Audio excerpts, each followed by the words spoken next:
ಇದ್ರ ಒಳಗಡೆ ಹೋಗಿ ಇವಾಗ ರಿಟರ್ನ್ ಈಗ ಆಚೆ ಆ ಕಡೆ ಗುಹೆ ಒಳಗಡೆಯಿಂದ ಬರಬೇಕಾಗುತ್ತೆ.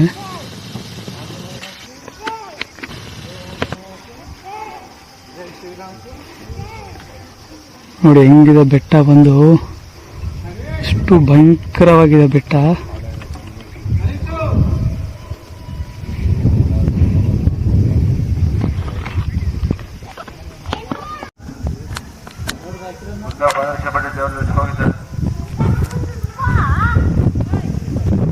ಅಲ್ಲಿ ನೋಡಿ ಫುಲ್ ಹೊಗೆ ಹೆಂಗಿದೆ.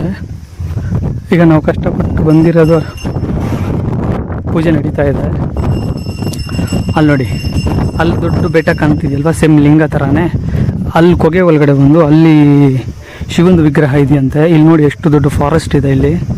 ಈಗ ಅಲ್ಲಿಗೆ ಹೋಗ್ಬೇಕಾದ್ರೆ ಆ ಕಡೆ ಒಂದು ಮೈನ್ ರೋಡ್ ಒಂದು ಹೋಗುತ್ತಂತೆ, ಆ ಮೈನ್ ರೋಡಿಂದ ಕರ್ಕೊಂಡು ಹೋಗ್ತಾರಂತೆ. ಮತ್ತು ಇಲ್ಲಿ ದೇವಸ್ಥಾನ ಕಡೆಯಿಂದನೇ ಬೆಟ್ಟದಲ್ಲಿಂದ ಕರ್ಕೊಂಡು ಹೋಗ್ತಾರಂತೆ.